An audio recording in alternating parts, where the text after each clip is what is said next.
Welcome back to my channel. Today I want to talk about something that is important to me and my faith, and that is veiling. I was a bit hesitant to talk about this for a while because I know that it can be a controversial subject, at least in the Orthodox Church, unfortunately. But I'm just putting this video out there to maybe share some insight, and if you're on the fence about veiling or maybe need some encouragement or perhaps some clarity as to why some women veil, then this is the right video for you. And just a quick little introduction. Hi, my name is Lydia. I make videos on Orthodox Christianity, of course, and then motherhood and homemaking. So let's just jump right in. Have you ever wondered why some women veil or some Christian women veil and others don't? Maybe you've noticed it in icons or seen it in real life, or maybe you've even practiced veiling yourself without fully understanding why we veil. In this video, I'm going to go over the ancient tradition of veiling as well as its significance and how it became a beautiful part of my journey as I went deeper into the Orthodox faith. So for those of you who don't know, I grew up in the Eastern Orthodox Church. This is also known as being a cradle Orthodox. So I was baptized in the church as an infant and, like I said, grew up in it. As a child, I was taught that women always needed to wear scarves. The men didn't really have to wear anything on their heads. And so it was a bit confusing for me because sometimes we would visit other churches and some of the women there wouldn't be wearing any head coverings at all, and other women at those churches would be. And so, as you can imagine, as a child, I had questions. I remember asking a few different people and no one could really give me a clear answer. Some people said that's just what we do, it's tradition, while other people said, well, only married women have to do it. I was also told, because at the time I was a little girl, that you just need to do it because it looks cute, which I'm sure it did, but that didn't really answer my question. I discovered that veiling isn't just a cultural thing though, it's an ancient tradition that's part of the church. In fact, some of the early church fathers spoke about it, and it was custom for women to veil long before the birth of Christ. So even in the Old Testament, there are some different examples of women veiling for specific ceremonies. For instance, in Numbers 5:18, there's a section that talks about women veiling. And in the New Testament too, St. Paul in 1 Corinthians 11:5 talks about women veiling while they pray or prophesy. So these scriptures provide somewhat of a foundation of the tradition that we have in the church today. Also, if you take a look at any female saint depicted in an icon, even the more modern contemporary ones, they're all shown wearing a veil. And especially the Most Holy Theotokos, the highest saint, she is depicted wearing a veil too. And the Most Holy Theotokos, the Mother of God, is the role model for all of us women. And that being said, I just feel even more compelled to veil because she does. So this tradition reminds us of the sanctity and humility of veiling, which aligns us with the virtues that these holy women embodied. As I grew older and began to dive deeper into the faith and care more about it, I did my own research and I discovered that veiling isn't about humiliation or oppression. In fact, it's about respect for oneself, for those around you, and for God. And to me, that is a really beautiful thing. Veiling is one way to help prevent distractions when going to church and being around others when we're all supposed to be focused on God and in prayer. And I find it interesting that even though I do wear a veil and you would think that my femininity in a way would be masked, I actually feel more feminine by veiling. And I feel like for some, our hair or other things about us can be a source of pride, and so covering one's head with a veil can help us set aside that pride and focus on better, more holy things such as God. I feel that it's a very humbling experience, and through humility, I am drawn closer to God.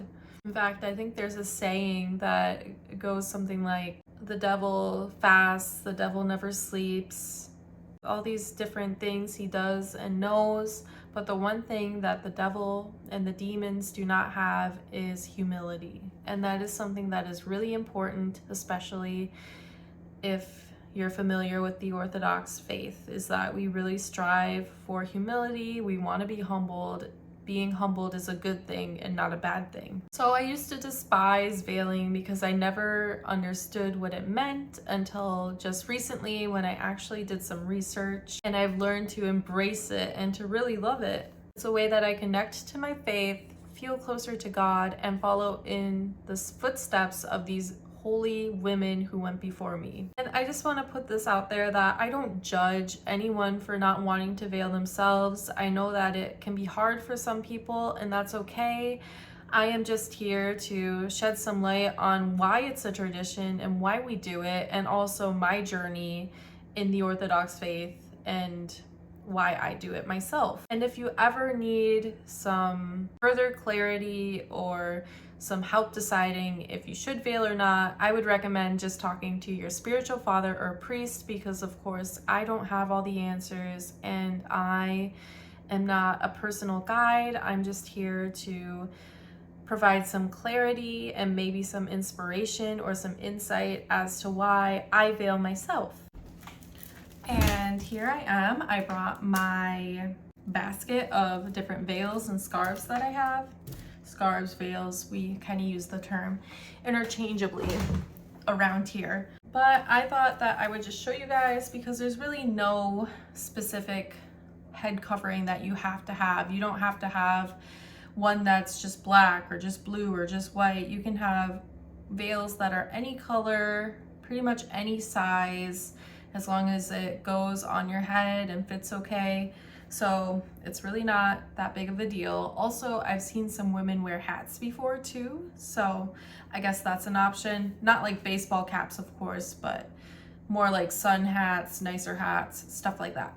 So anyway, this is a scarf that I got from Goodwill. It's one of my favorite ones because it's kind of lighter weight, and it's, I don't know if you can see very well, but there we go. It's kind of shimmery, so I like it. It's a neutral color, so it works with a lot of my dresses that I wear to church. And then I have this one here, which is another shimmery one. It's blue and green, and I think it's very pretty. I got this one also at Goodwill. So this is my other one. One of my other ones, I should say, because I have many of them. And then I have this one, which is really, really soft and really light, so you can almost see through it. This is actually part of a hijab that I got off of Amazon, and the reason I got it is not because I wanted to wear a full out hijab. I just wanted to find a scarf that was lighter weight and more comfortable, especially for the summer, and this fits the bill. This one is, like I said, soft, lightweight. It's longer too, so it wraps nicely around the head, and it's a neutral color, so it checks all my boxes. And then I have another blue one. If you can't tell, I like the color blue. I got this one a few years ago at like this flea market type of thing, indoor flea market. Blue. And then, you're not gonna believe it, but I have another bluish one. This one's like a aquamarine type of color. And this one's one of my favorites because it's just, I love the color. It's very beautiful. And lastly, well, I shouldn't say lastly, but lastly for the ones that I actually wear, I have this one here, which I really like too. Got this one a few years ago off of Amazon. It looks like a traditional Ukrainian, Russian, really Slavic type of head covering. So I really like this one. I think I wore this one to midnight Pascha service this year. Pascha is another word that we use for Easter, so that's our Easter celebration in the Orthodox Church. If you don't know, we call it Pascha. And so I used that scarf I wore it to the midnight service. And then I have a few smaller ones, mostly for my toddler to wear when she wants. I have this one here, the butterflies. This one's a lot smaller. You can make a little triangle with it and then, you know, tie it up like this or behind the hair. And then I got this other small one too with like some suns, moons, and stars. So another one my toddler wears. And then, oh boy, at the bottom I have this one, which I actually got from a local monastery that I need to return because I forgot a scarf one day, and so I just wore one of theirs and forgot to drop it back off in their little box in the church. So I have to do that. That's all of the scarves that I have down here right now. I'm sure I have a few more somewhere, but they're just not unpacked and put away yet. So that's what I've got. And let me know below if you'd like me to talk more about scarves and how I wear them, and I guess how I pick them out to wear, or some other good places to buy scarves if you're really not familiar and don't feel the most comfortable with them. I can certainly help and talk about that because, like I said, I've been wearing them all my life. And thank you for watching. If this resonated with you, please be sure to like, subscribe, share, comment, do any of those. And I hope to see you again next time. I hope you have a lovely, peaceful day. Bye.